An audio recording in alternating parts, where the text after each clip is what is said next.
Nous avons été rejoints entre-temps par Faty Oudaguia. Faty Oudaguia, bonjour. Bonjour Fafa. Vous vous présentez pour les cabanistes? Écoutez, parfait. Faty Oudaguia, juriste de formation et beaucoup plus expert en télécom. J'ai fait ma carrière en télécom essentiellement. Donc on va dire que d'un ingénieur à un autre, le chemin n'est pas très long. Ouais, c'est exact. Eric, on connaît sa passion pour Les télécoms. télécoms. Brillant en la matière. Très bien. Nous parlions entre-temps de sécurité, de la sécurité qui entoure Patal, et nous allons pouvoir passer au deuxième sujet. 2 mois après la session à la magistrature suprême par Patrice Talon, les Béninois s'attendaient à des signaux forts pour marquer cette rupture qui a été pendant 3 mois de pré-campagne et de campagne martelée aux Béninois, des signaux forts qui devraient marquer véritablement un passage à un autre mode de vie, à un autre mode de voir les choses. Aujourd'hui, les Béninois n'ont pas ce sentiment. On va dire que 2 mois, 10 jours, ça fait 70 jours, c'est pas grand-chose, mais il y a des choses qui devraient normalement pouvoir déjà s'annoncer pour qu'on sente que, ah tiens, on l'a dit dès nos premières émissions que les gyrophares intempestifs, les prises d'otages de médias, etc., ont apporté un certain baume au cœur à la classe politique, à la classe citoyenne de notre pays, mais on aurait voulu que ça aille bien au-delà, dans les feux, dans la circulation, dans la vie de tous les jours. Qu'est-ce que vous, aujourd'hui, en tant qu'acteur politique, au-delà de vos fonctions respectives, vous attendez donc de ce nouveau départ qui se traduit par ce besoin de rupture? Faty. Merci, Papa. C'est vrai que nous sommes un peuple impatient. Nous venons de changer de régime. En fait, de régime, j'entends par là de gouvernant. Voilà, le peuple a élu Patrice Talon, qui a amené des hommes et des femmes d'horizons divers à gouverner avec lui et a donné une nouvelle orientation au pays.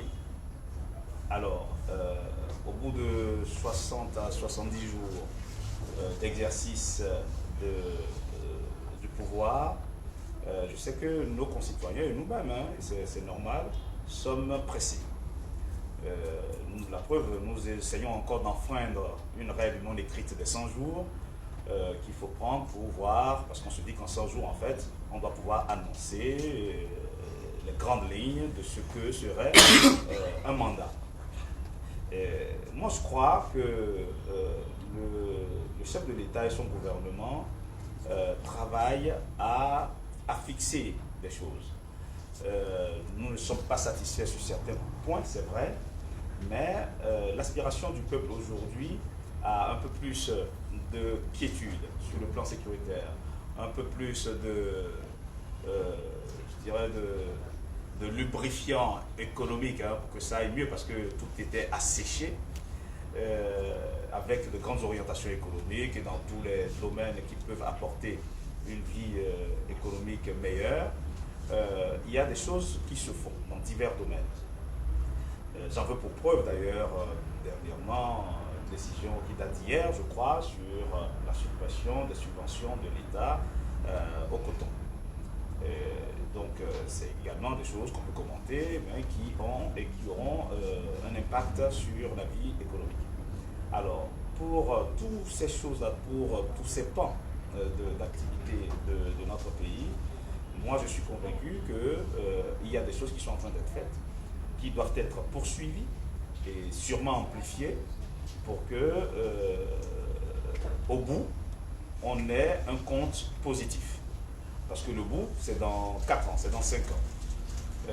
On fera le bilan. Mais c'est vrai qu'on doit accompagner également ces gouvernants-là à ce que le bilan qui se prépare soit bon. Parce que demain se prépare aujourd'hui.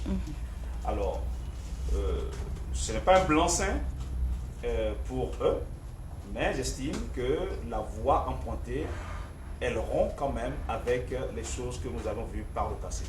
Très bien. Une occupation, comme vous avez dit, des médias qui étaient unilatérales, même si aujourd'hui elle n'est pas encore bilatérale, puisqu'on ne voit pas encore de position dans ce pays.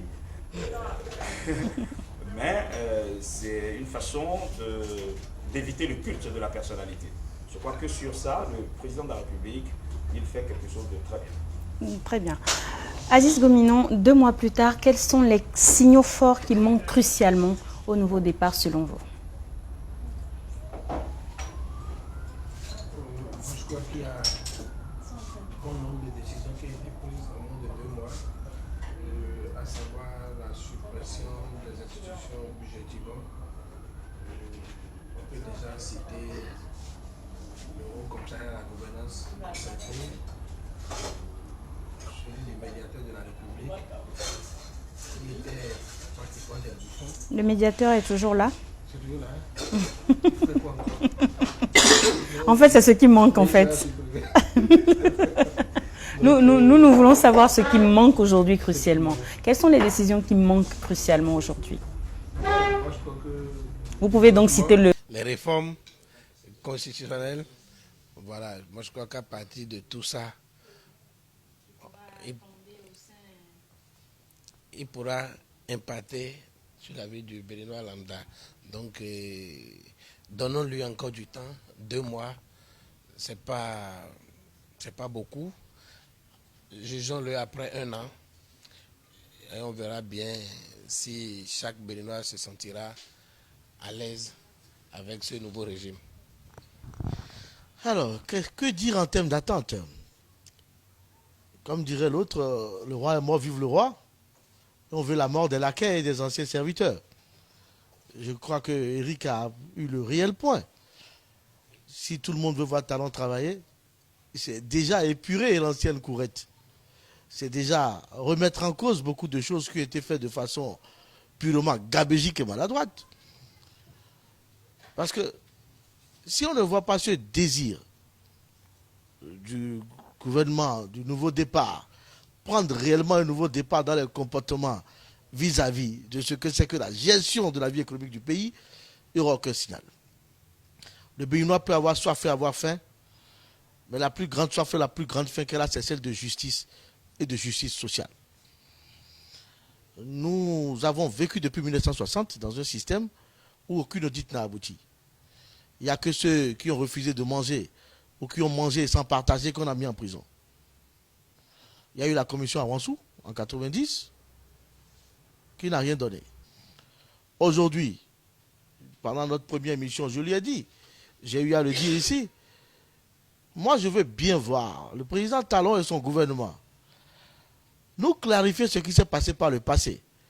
Que les personnes comme Koupaki, du haut de leur rang de secrétaire général, ministre d'État, puissent nous dire, voilà, on a dansé la rumba avec Yaïboni, mais nous n'avons pas été jusqu'au bout. Nos responsabilités par rapport à telle chose s'arrêtent là. Que des personnalités quelconques autres, comme Kassa, qui sont à l'Assemblée nationale, puissent répondre de façon réelle des forfaitures dont ils ont été auteurs ou co-auteurs ou complices. Qu'on puisse aujourd'hui nous mettre devant les réalités et surtout, je dis bien surtout, redonner confiance à nos partenaires bilatéraux et multilatéraux qui aujourd'hui ne voient pas en nous cette volonté de régler le problème de la corruption chez nous. Pour moi, la plus grande attente, elle est là. La seconde grande attente, c'est de voir l'économie décoller. C'est de voir de réels signaux. C'est de voir ne serait-ce que les prémices des promesses de campagne commencer à être concrétisation et ne serait-ce qu'annonce. C'est surtout ça.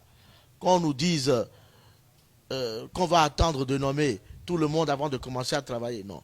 Si le clan de la rupture a su se réunir, dès le premier tour se faire des promesses, c'est qu'ils ont su uniformiser un quelconque programme et nous voulons voir ce programme commencer à aboutir. C'est tout le problème. Nous allons